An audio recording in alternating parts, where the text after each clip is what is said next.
झारखंड, जहां पर Kolhan tiger Champai Soren JMM छोड़ बीजेपी में तो आ गए, पर सवाल ये उठ रहा है कि बीजेपी में आने के बाद कोल्हान के आदिवासी उन्हें उतना ही प्यार और सम्मान देंगे? क्या वो झारखंड में कुछ नया और करिश्माई कर पाएंगे?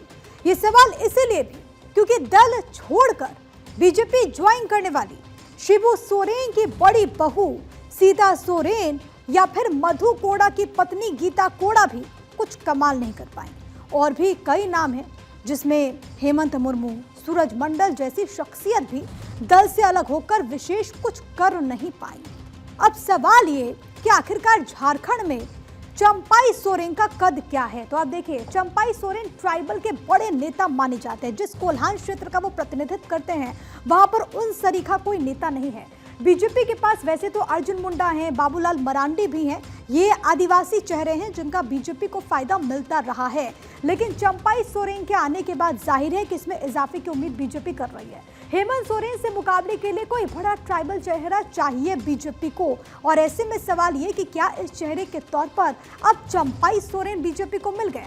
चंपाई सोरेन झारखंड के कोल्हान इलाके से आते हैं। झारखंड की अगर बात करें तो कोल्हान क्षेत्र का अपना वर्चस्व है, इसमें सिंहभूम वाले पूरे इलाके आ जाते हैं। इस क्षेत्र में विधानसभा की कुल 14 सीटें हैं और आप देखेंगे कि जो चुनाव हुए उसमें चंपाई सोरेन के कद का जेएमएम को महागठबंधन का लाभ भी मिला है। यहाँ पर लोकसभा की इसी क्षेत्र की अगर बात करें तो यहाँ पर 2 सीटें हो जाती है कोल्हान के पूरे क्षेत्र की। इसके अलावा चंपाई 7 बार के विधायक हैं और झारखंड के मुख्यमंत्री भी रह चुके हैं। हालांकि आपको याद होगा कि किस तरीके की परिस्थितियां उनके साथ पेश आई थी, जिसके बाद उनका भावुक पोस्ट और उसके बाद उन्होंने कदम उठाया। अब चंपाई सोरेन को लेकर के सवाल ये उठ रहा है कि अब चंपाई सोरेन के बीजेपी में शामिल होने के बाद आखिरकार कितना असर पड़ेगा। लेकिन लोबिन हेम्ब्रेम को अपने साथ वो ले जाने में सफल रहे, जिसमें जेएमएम की अगर बात करें तो उसे एक और झटके के तौर पर इसे देखा जा रहा है। हमने ये सोचा कि आप ये झारखंड मुक्ति मोर्चा से ये झारखंड संवरने वाला नहीं, बचने वाला नहीं है, और इसलिए हमने हमारे देश के प्रधानमंत्री भाई नरेंद्र मोदी पर विश्वास जताते हुए और हमारे यहाँ गृह मंत्री माननीय अमित शाह पर विश्वास जताते हुए मैंने ये निर्णय लिया कि मैं भारतीय जनता पार्टी का सदस्यता ग्रहण करूंगा और इस झारखंड को कैसे हम लोग आगे बढ़ाएंगे, यहाँ के आदिवासी मूलवासी को अपना हक हम लोग कैसे दिलाएंगे, इस पर हम लोग सारे लोग मिल करके काम करेंगे और इस झारखंड को बचाने का काम करेंगे, यहाँ के आदिवासी मूलवासी को बचाने का काम करेंगे। धन्यवाद। तो झारखंड दरअसल एक आदिवासी बाहुल्य राज्य है। यहाँ पर 28 विधानसभा की सीटें ट्राइबल्स के लिए यानी कि आदिवासियों के लिए रिजर्व है।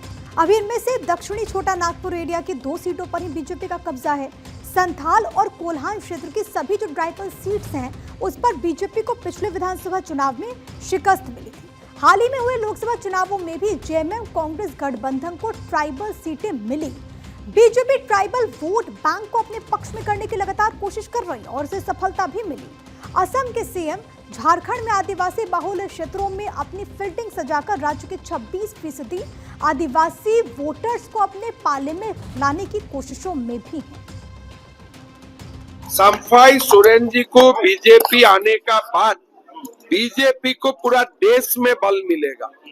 लोबिन हेम्ब्रम जी झारखंड आंदोलन की एक बहुत बड़ा नेता होता किया करते थे। बहुत बड़ा आदिवासी शहर है।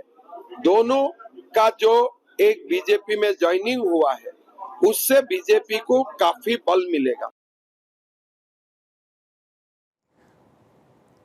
तो आदिवासी वोटर्स को बीजेपी अपने पाले में करने में कुछ हद तक कामयाब नजर आ रही है। जेएमएम के कई बड़े नेता बीजेपी का दामन थाम चुके हैं। झारखंड मुक्ति मोर्चा को अब भी भरोसा है कि आदिवासी वोटर्स में बीजेपी सेंधमारी करने में विफल रहेगी, क्योंकि इनके दिल में हम इनकी मनोदशा इसी ओछी हरकत के कारण ही प्रसिद्ध है। आने दीजिए,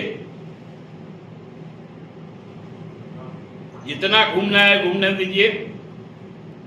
उनका घूमना फिरना समाप्त हो जाएगा। दिसंबर के बाद आने वाला नया साल फिर उनको 5 साल तक सालता रहेगा कि कौन सी बड़ी भूल कर दी है हम लोग। तो झारखंड में बदलते राजनीतिक समीकरण और चंपाई सोरेन के पाला बदलने से ऐसा माना जा रहा है कि बीजेपी का आदिवासी वोट बैंक विधानसभा चुनाव में बढ़ सकता है, क्योंकि चंपाई आदिवासी समाज से आते हैं, कोल्हान क्षेत्र में उनका दबदबा भी है। लेकिन राज्य के मुस्लिम और ईसाई वोट का क्या बीजेपी के लिए उन्हें अपने पाले में लाना आसान होगा? ये सवाल अभी बना हुआ है।